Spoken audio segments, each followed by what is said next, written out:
I'm Dr. Nathaniel Chin, and you're listening to Dementia Matters, a podcast about Alzheimer's disease.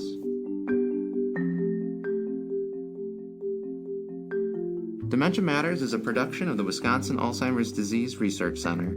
Our goal is to educate listeners on the latest news in Alzheimer's disease research and caregiver strategies. Thanks for joining us. Welcome back to Dementia Matters. Today I'm joined by Dr. Alexis Eastman, a geriatrician and senior medical director of Ambulatory Medical Specialties at UW Health in Madison, Wisconsin. As a geriatrician, she provides care for older adults in both the clinic and hospital setting. She is also an associate clinical professor in the Department of Medicine at the University of Wisconsin School of Medicine and Public Health.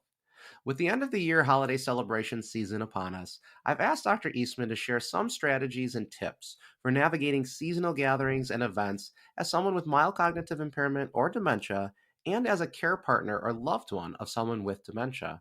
She previously joined us back in 2018 to share some holiday tips for caregivers, and we'll make sure to link that episode in the show notes for anyone interested in hearing that past conversation. Dr. Eastman, Alexis, welcome back to Dementia Matters. Thank you, Nate. It's really good to be back again in the recording studio. And so before we begin to discuss holiday gatherings for people living with cognitive impairment and their care partners, I think it's important to recognize that not everyone with cognitive impairment tells their family or friends about their condition. And I know you see this in your own clinic. The questions that I ask you in this podcast will assume the family and friends already know the diagnosis. However, I would like to hear what you say to patients who are struggling with this decision to share their diagnosis or not. What do you say to them, particularly if the holiday season is coming up? I think we all know that the holidays can be a stressful time for anyone, and it's an added burden if you're concerned about any sort of change in your health, especially your cognition. I also don't think you should feel pressured to share any health information, no matter what the situation, including the holidays. If you are concerned that your cognition and changes in there may affect the holidays and how you interact with others, I think it's very reasonable to use general terms. For example, you could say, I'm having more difficulty these days with how overwhelming the holidays can be. So please forgive me if I'm not quite as on top of things as I was last year. You could actually even use that and to delegate tasks and say, I'm not feeling as on top of things this year. It's a very stressful holiday season for me. Any way you could bring the cookies. And I think that could be really a valuable tool and keep that burden of disclosure off of you until you're at a place in your life and time where you feel comfortable doing so. So in clinic, what concerns are you hearing from people with dementia, their care partners, and their families about large gatherings in general? The most common thing I hear about is the overwhelming nature of a large gathering. So people with dementia can really struggle with the chaos of holidays and get disoriented and overstimulated. Dementia causes a great deal of what I like to think of as vulnerability in the brain. And a vulnerable brain will go to great lengths to protect itself. And it does that often by becoming very anxious or agitated or even just shutting down. And when that happens, people can change in their behavior around others. And that really bothers them if they find out that's happened afterwards or if their caregiver has to help with that. And so that's what people tell me they're most concerned about. They're concerned that they're going to be overwhelmed, their behavior will change because of that, and they're going to embarrass themselves or others. And caregivers often express that fear as well as the fear that they will be overwhelmed in trying to navigate both helping their person and the event or party or whatever it is themselves. And so that's, I think, the thing I hear most often. And Alexis, what you say makes perfect sense. And I'll even admit, I feel as someone not living with dementia, the family gatherings are chaotic and at times are very overwhelming. And so recognizing that and then trying to imagine having a more vulnerable brain and struggling with orientation at times, or just the ability to control how I'm feeling, which happens too, what that would be for someone. And as you mentioned, for the caregiver too, who's trying to do so many other things. And so it might be helpful for those family members to recognize that even they feel that way and to really be considerate and compassionate towards their loved one. Yeah, it can be a time where everybody sort of just amplifies each other. And so the stress just sort of builds until suddenly there's wrapping paper flying. And I think that just acknowledging that and just giving everyone some space and grace is a much better approach to the holidays in general, knowing that not every family can do that. Well, I feel like you answered part of my next question, which is how do you suggest preparing for that large, potentially loud, chaotic gathering as someone with MCI or dementia, as the care partner, or just as someone who's susceptible to that level of chaos? Yeah, I think the big thing is, like many things involving dementia, advanced planning, right? So there's a lot of different kinds of chaos. One type of chaos is the number of people. Another kind of chaos is the overwhelming input of the decor and the noise and the lights and the sound. And so having quiet spaces mapped out in advance where you know you can escape to, that's good for all of us, regardless of our cognitive status. And setting aside that space and talking to the event planner if you can to say, hey, where can we go and sit and be calm and quiet? And knowing that and planning for that is a big part of maintaining yourself during the holidays. Additionally, I think it helps to build a little bit more of a care team into the structure of the holidays. If the diagnosis is known amongst the family or amongst a core group of people, having people assigned to be one-on-one interactors with the person with dementia in that quiet space so they can feel that they're included in meaningful activities for the holidays, but also feeling a little bit separated so it's not quite so overwhelming can be a very powerful tool. Well, now, relatedly, lots of people may be traveling or staying overnight to attend these seasonal gatherings and events. Do you have any specific recommendations or different strategies for how to make that easier for someone with dementia and their care partners? Yes, this is near and dear to my heart. My sister-in-law was very ill for a long time, and we would have to take her back and forth to California in her wheelchair with her CPAP and her oxygen and all of these things. So any sort of complex medical care, cognitive or otherwise, makes travel very different. And I would say the big thing there is, again, time and advanced planning. It is going to take more time to navigate an airport. Ideally, you don't have any layovers, right? If you can just travel straight through, most of us don't have that kind of money. If you have to have layovers, you want to try and minimize them as much as possible, and you want to have long distances in time between the layovers, right? So you don't want to be the 45-minute turnaround. You want a good hour or two between planes. You want some buffer between anything running late in the airport. And then you want to know your airport. All the airports have maps now, usually on an app. And you can look and say, okay, where is the meditation room? Where is the family room? Where is a quiet space? We've even hidden out in like the dog room sometimes of airports because there usually aren't that many people there. And so that's a quiet space to take someone in between flights where you don't have to deal with the chaos of the airport. So I think all of those are tools. If you are driving, you need lots of breaks. Maybe it takes more days than you think. And I think the other most important piece is to allow yourself some adjustment time between arriving and going to the party. You need a day or two to get into a new routine, figure out what's going on, sticking to the routines from home as much as possible, and then going to the event.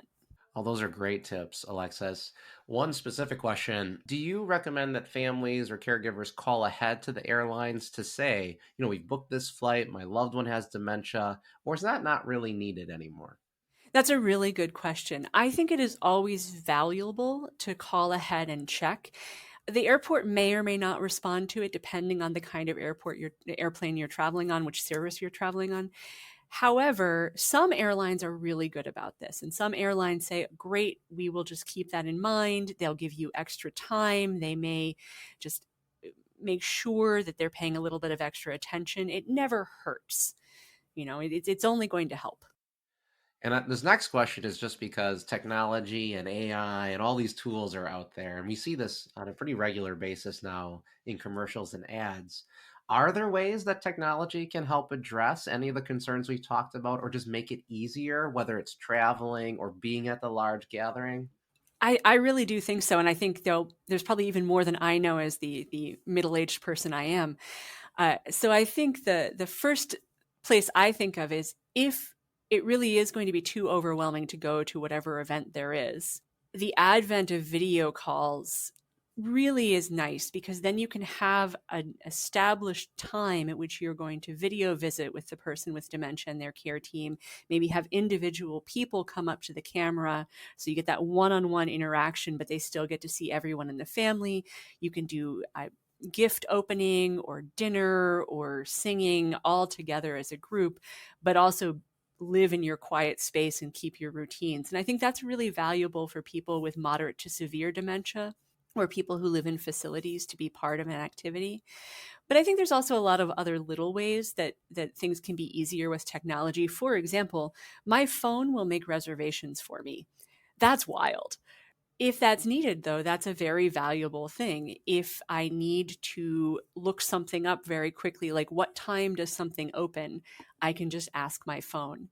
These are little but useful things if you've got your hands full of something, if you're just trying to navigate somewhere. Again, the apps that most airports and airline services have that tell you where the flight status is, or where the next quiet room or the bathroom is in an airport, or where the family restroom is in case you need to help someone with toileting. Those are all really powerful things. So I think there's more coming.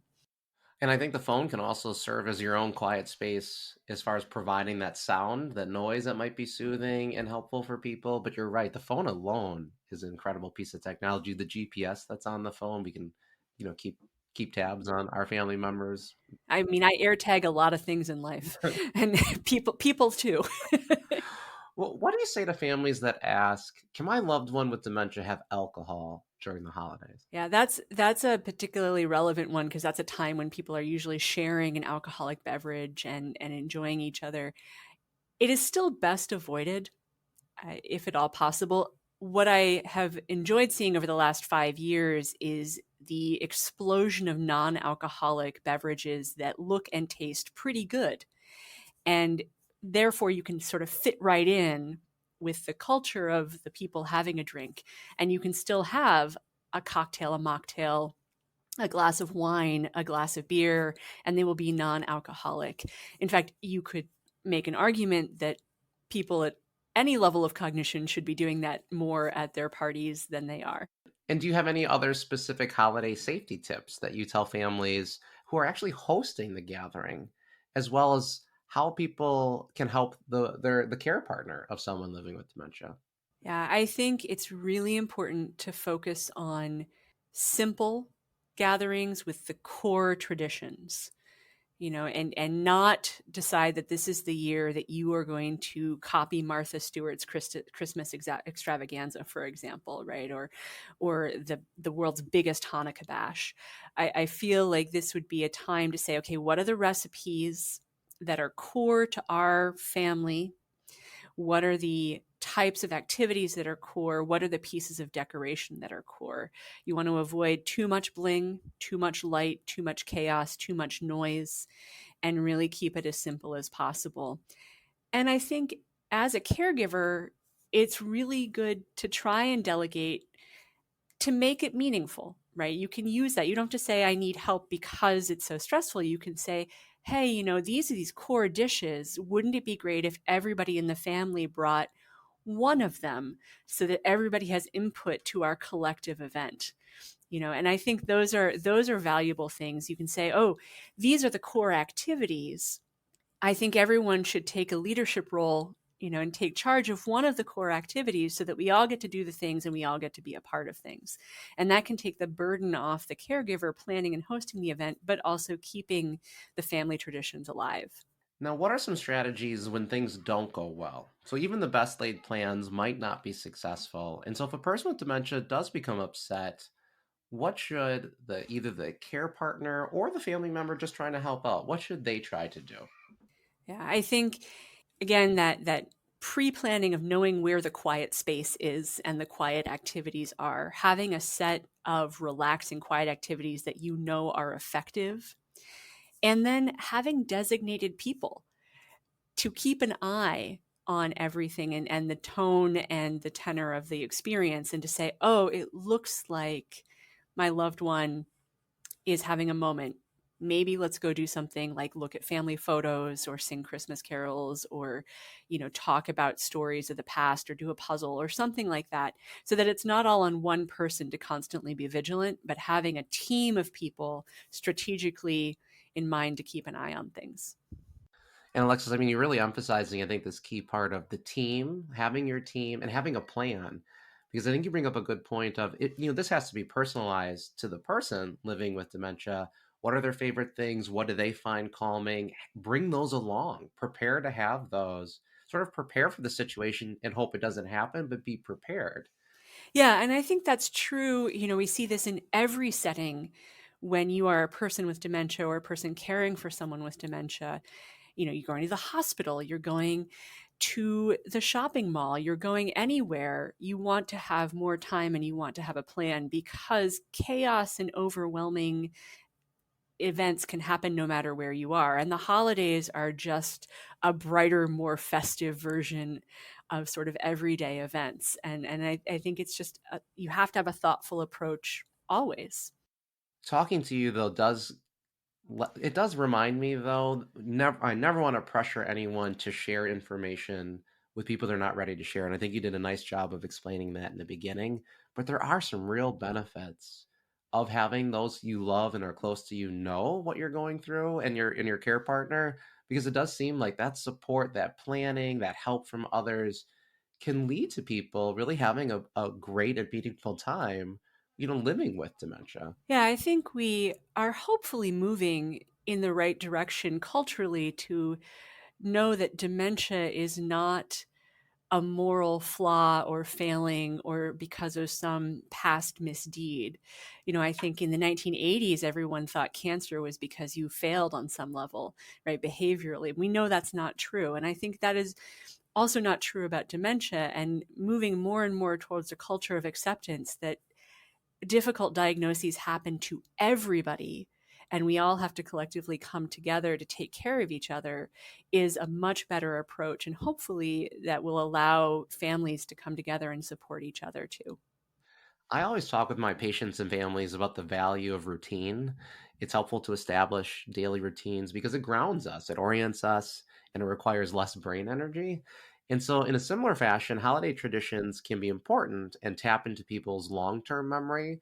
And I use that long preamble to end our conversation today to ask you a personal question, which is, what is your most meaningful holiday traditions? Oh, that's a really good question. So it's interesting because uh, my parents moved here about 16 years ago from Pennsylvania, where I grew up. So we had to reinvent all of our holiday traditions because we were not having that giant kind of East Coast holiday thing with the trees and the old fashioned southeastern Pennsylvania sort of Victorian esqueness of it all. And my brother lives in Hong Kong, so not really coming home for the holidays. So over the years, what has become really valuable, again with the advent of video calls, is video calling with my brother and his wife on a regular basis. But also, we take time once a year where my partner and I sit down with my parents for just a wonderful, quiet dinner. We sit around, we tell stories, we unwrap presents together. And it's just a very calm, loving family evening. And that's become something we've done for, gosh, a decade or more now since they moved here. And that's really valuable to us. Well, thanks for sharing that, Alexis. That does sound really nice. Before we end, I do want to take a moment and thank the listeners of Dementia Matters for tuning in this year. It's been a great year, and I hope everyone has appreciated the guests. And I certainly have learned a lot from individuals like you, Alexis, and the people on the show. So 2024 has been a big year in the field of Alzheimer's research, with new treatments like donanemab breaking onto the scene, and new studies investigating topics from the links between the gut and brain health, and conducting cognitive screenings over smartphones. Dementia Matters has been there each step of the way to share these important developments. We published 23 episodes and reached listeners in over 120 countries just this past year. and we're excited to continue this work in 2025. So if you enjoy our show and want to support our mission, please consider donating to Dementia Matters Fund through the University of Wisconsin Initiative to End Alzheimer's. All donations support outreach and production of our show, allowing us to continue reporting on the latest in Alzheimer's disease research, news, and caregiver strategies. And you can find the link to make an end-of-the-year gift in the show notes.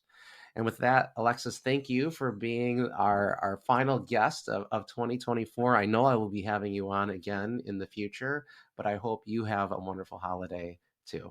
Thanks, Nate, and I wish you the best as well. Thank you for listening to Dementia Matters. Follow us on Apple Podcasts, Spotify, or wherever you listen, or tell your smart speaker to play the Dementia Matters podcast. Please rate us on your favorite podcast app. It helps other people find our show and lets us know how we're doing. If you enjoy our show and want to support our work, consider making a gift to the Dementia Matters Fund through the UW Initiative to End Alzheimer's. All donations go toward outreach and production. Donate at the link in the description. Dementia Matters is brought to you by the Wisconsin Alzheimer's Disease Research Center at the University of Wisconsin-Madison. It receives funding from private, university, state, and national sources, including a grant from the National Institutes on Aging for Alzheimer's Disease Research. This episode of Dementia Matters was produced by Amy Lambright Murphy and Kaylin Rowerdink and edited by Alexia Spevacek. Our musical jingle is Cases to Rest by Blue Dot Sessions. To learn more about the Wisconsin Alzheimer's Disease Research Center, check out our website at adrc.wisc.edu. That's adrc.wisc.edu. And follow us on Facebook and Twitter. If you have any questions or comments, email us at dementiamatters@medicine.wisc.edu. Thanks for listening.